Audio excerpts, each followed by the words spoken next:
So now I will invite Dr. Karthik Vasudevan. So he is going to speak to us on drug in focus.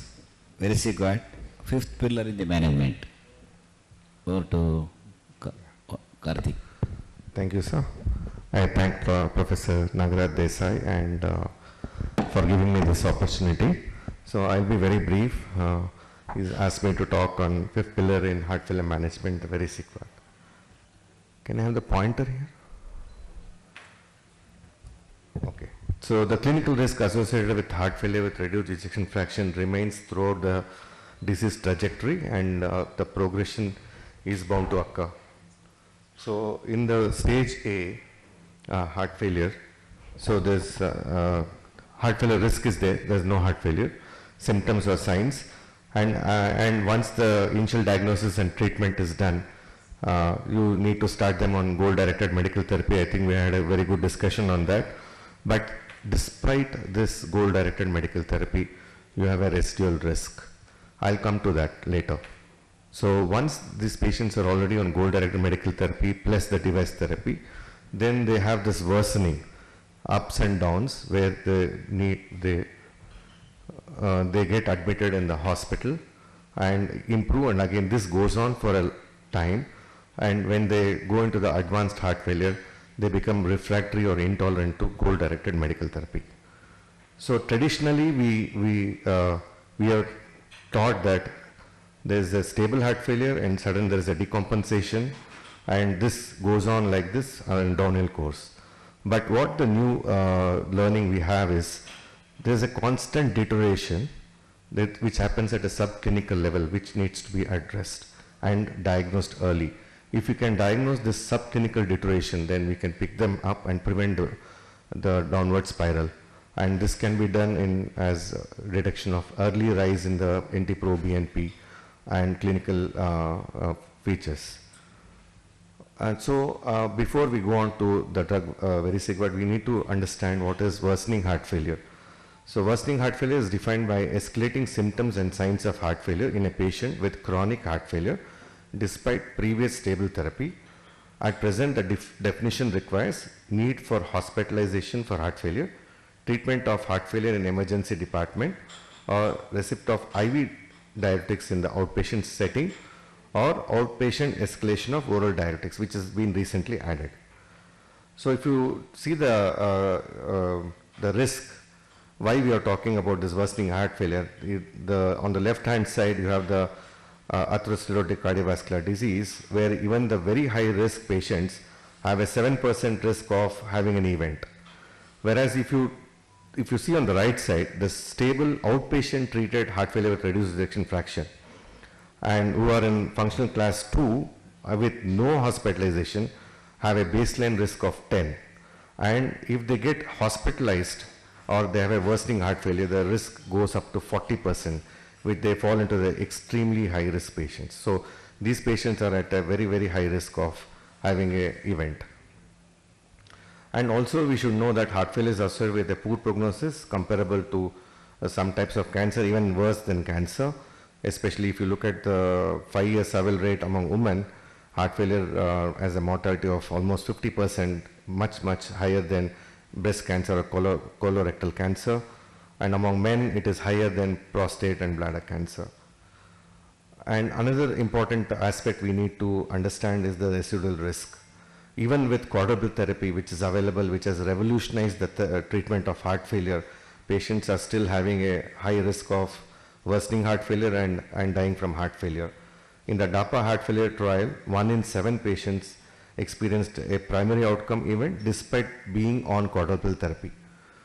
And 14.3% of the patients on quadruple therapy had a primary event over the course of the trial. So we have not conquered heart failure completely. We still have a residual risk. This graph shows you after adding, if there's no goal-directed therapy, you have a high mortality. Once you add ACE/ARB, your risk comes down further.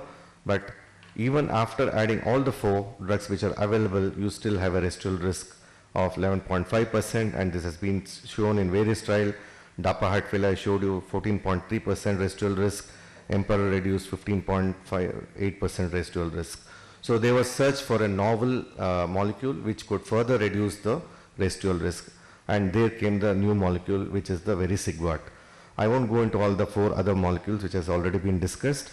Variciguat, it acts on the soluble guanine cyclase and increases the cyclic GNP.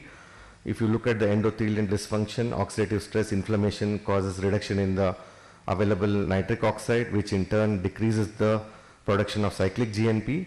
Cyclic GNP deficiency causes myocardial dysfunction and vascular dysfunction.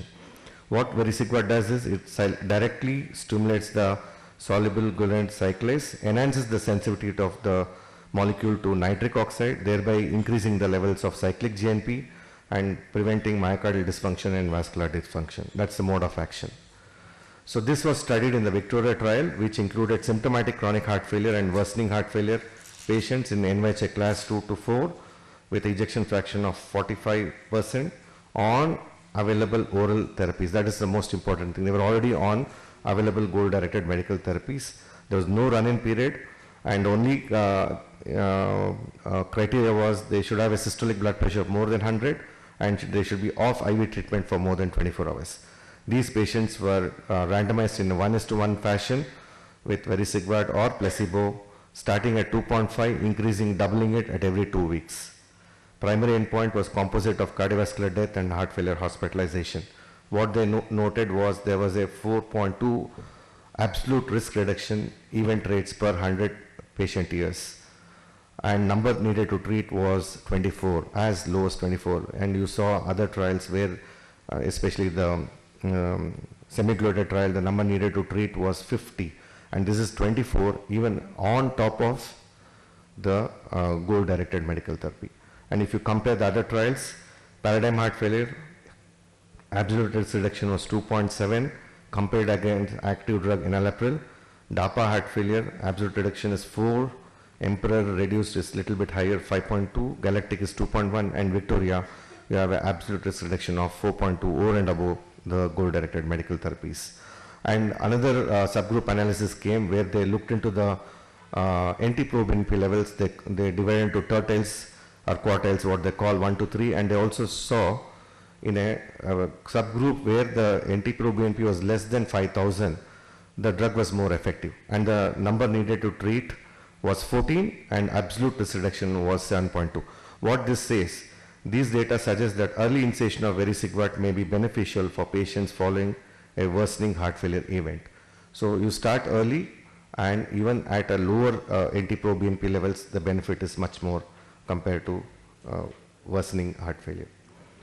So the key takeaways from the Victoria trial was it significantly reduces the risk of first hospitalization for heart failure or cardiovascular death, and number to treat and absolute risk reduction already discussed. And one beautiful thing about this drug is it can be used in patients with eGFR as less than 15. So the criteria is more than 15, systolic blood pressure more than 100. And there's a minimal impact on blood pressure, renal function or electrolytes. So the future directions and recommendations, recognizing worsening heart failure as an event that marks the start of a new phase in the natural history of heart failure. Distinguishing patients with worsening heart failure from those having de novo heart failure and those not receiving background heart failure therapy, or those with major secondary precipitants like acute coronary syndrome infections, is very important. Acknowledging the potential for silent worsening of heart failure, which I discussed, where signs and symptoms may be unchanged, but biomarkers and underlying biology are worsening, is very, very important. This science is evolving, understanding is becoming more and more. We are understanding what is this silent worsening of the heart failure, and so intervention will be much, much earlier than what we are doing now, right now. And adding Variciguat as the 5th pillar to the existing 4 pillars of goal-directed medical therapy in heart failure will help in improving patient care. Thank you for your kind attention. Thank you, Dr. Karthik. Now I request Dr. Vivek Baliga to tell about the physician point of view. Thank you, sir. First of all, my thanks to Professor Nagaraj Desai sir and Dr. Prabhakar Koregal for inviting me to make a few comments today on the wonderful discussions that we've had on the various aspects of heart failure. So from a standpoint of a physician, I think when we see a patient who has come to us with breathlessness, sometimes we get a little confused whether it is a cardiac or a lung-related breathing difficulty. So one of the key things that we could do after our clinical examination and preliminary evaluation is an NT-proBNP. So I think that is one thing that we should start to have in our clinical practice. If you all run any private practices or clinics, having someone who can do that test for you would be very helpful in determining if someone's breathlessness is related to the heart. The second thing is, once we have diagnosed someone with heart failure, be it reduced ejection fraction or preserved ejection fraction, starting them on the appropriate therapy as soon as possible is important. Investigations take their time, but in our country we're fairly fast at getting tests done. So once we know that, say for example, someone has got reduced ejection fraction heart failure, if they're in florid heart failure, say pulmonary edema or they're edematous or any other parameters that are indicating that they're in heart failure, sufficiently diuresing them first would be the way forward. And once they're adequately diuresed but not completely dry, you could start to introduce the 4 pillars that we have talked about in reduced heart failure. The rapid sequencing works very well in fairly stable patients or in whom you make a diagnosis first with beta blockers and SGLT2 inhibitors. Monitoring them, their renal parameters, etc. is important within the first 2 weeks. And we do see a drop in the eGFR sometimes when we start the SGLT2s, mostly because there is a change in the renal afferent arteriolar tone. So that should not stop us from stopping the, or make us stop the treatment, but in fact we should just persevere and continue with therapy. Yeah. So essentially making an early diagnosis, starting treatment early, and following up patients is important. If any doubts you have, you should always refer to a cardiologist or a specialist to manage further. Back to the chairperson. We can have 2 or 3 questions from the audience. Yeah, by the time mic is given, so we know the diuretics are the mainstay in the treatment, whether it is a reduced ejection fraction or preserved ejection fraction. Symptom relief is most important. To improve the longevity in a patient with reduced ejection fraction, we have learnt MRAs, then we have SGLT2, then we have beta blockers. Whereas preserved ejection fraction, diuretics, MRA, among the MRA, only non-steroidal MRA, that is phenylalanine is working, and SGLT2 are good, but here the GLP-1 agonists only work for those who have preserved ejection fraction. So there is no doubt of GLP-1 agonists are helpful in reduced ejection fraction. What I am trying to say regarding the 4th pillar or 5th pillar, digitoxin is coming back. Digit heart failure trial in the recent ESA has shown significant reduction in the mortality and admission benefit. I think in the future, because of the cost, I think digoxin is being evaluated in a decision trial, but digitoxin has shown improvement. I think Variciguat is a costly, and probably we may see 5th pillar as a digitoxin as a role in patients with heart failure with reduced ejection fraction. Sir, the heart failure, both the preserved ejection fraction and reduced ejection fraction, the clinical presentation almost remains the same in both the patients. One is the systolic dysfunction, another is the diastolic dysfunction. My point is, in a given patient, can there be an admixture of both systolic as well as diastolic dysfunction in a given patient? Or is there a clear, this is systolic, this is diastolic, or can there be an admixture? I think it is possible. Most of the systolic heart failure patients, they can have diastolic component. So once the systolic heart failure patient develop diastolic component, they deteriorate fast. Their prognosis is also very bad. So because heart will become stiff and the diastolic components start adding. So it is possible to have systolic and diastolic. Those who have only systolic, they do well. If you add diastolic component, they don't do well. So in one of the slides, actually the earliest detection of the heart failure, proBNP, is it just a specific marker or is it only prognostic? proBNP. It is a specific marker, but sometimes you can have falsely elevated NT-proBNP, especially in case of CKD. So you have to be careful when you are interpreting, especially in the presence of CKD, dialysis. Those patients, always it is seen 30,000, 40,000 NT-proBNP. Otherwise, it's more specific. Straight away we cannot consider that test. No, you can trust. It is specific, especially in all cases, except in CKD and those who are on dialysis. If any questions? There's a recent data which has come, even in CKD patients, it carries a bad prognosis. The higher the NT-proBNP, the worse the prognosis, even in CKD patients. So, like aspirin, the prevention for the heart attack, can we use in non-diabetic patients also SGLT inhibitor? Can we use? Yeah, Even though non-diabetic population, 50% of them in the trials were non-diabetic. how will think of the hypoglycemia in that case? It will not produce. There is no hypoglycemia in SGLT2 inhibitor. Sir, you are asking for prevention of heart failure. That is, they fall into stage A and B in heart failure, not in stage C. Stage A and B, we have to address the risk factors. If they are diabetic, we can use. But without diabetes, if they don't fall into category of stage C heart failure, SGLT2 inhibitor is not yet recommended. How about aspirin? There is a controversial. Is there one school of thought Aspirin for not to heart be failure, used? it's not recommended, sir. No. Aspirin is Anticoagulants, aspirin, in not diabetes. Yeah. Aspirin in diabetes as a primary prevention, there is no role. If there are multiple risk factors, you can individualize the patient. Definitely there is a role. The take-home message of heart failure is, I think most of the patients pre-discharge start all the drugs. Don't wait for that. Patient is stable, BP is okay, and is not receiving IV Lasix. Please start all 4 drugs, because simultaneously, so patient is able to tolerate if there is no contraindication. The advantage is seen because they stay long, compliance is good, and also the benefit is reached very early, within couple of weeks. So better to start all the 4 drugs, standard 4 pillars before discharge.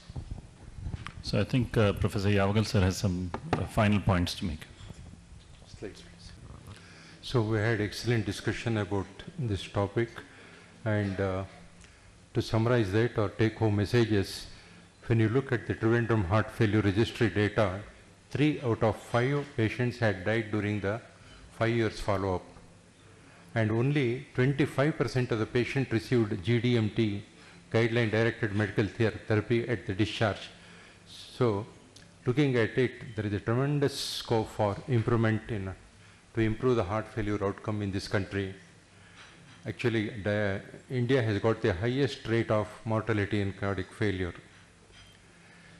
So in heart failure with preserved ejection fraction, the goal is to reduce the heart failure symptom, to improve the functional status, to reduce the risk of hospitalization. So we have to manage the associated conditions like hypertension, CAD, AF, hyperlipidemia, anemia, diabetes, CKD.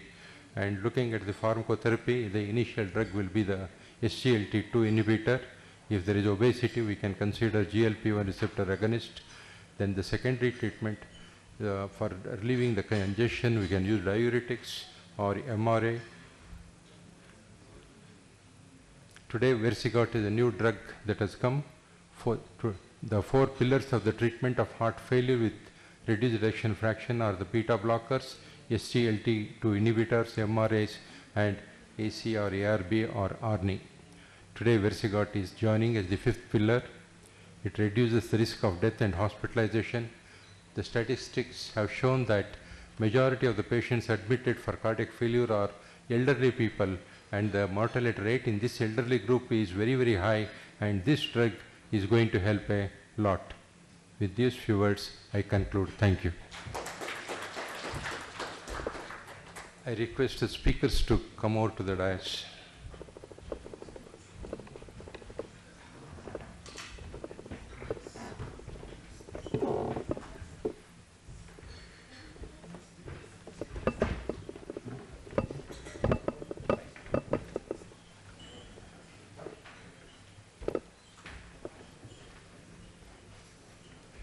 Sorry.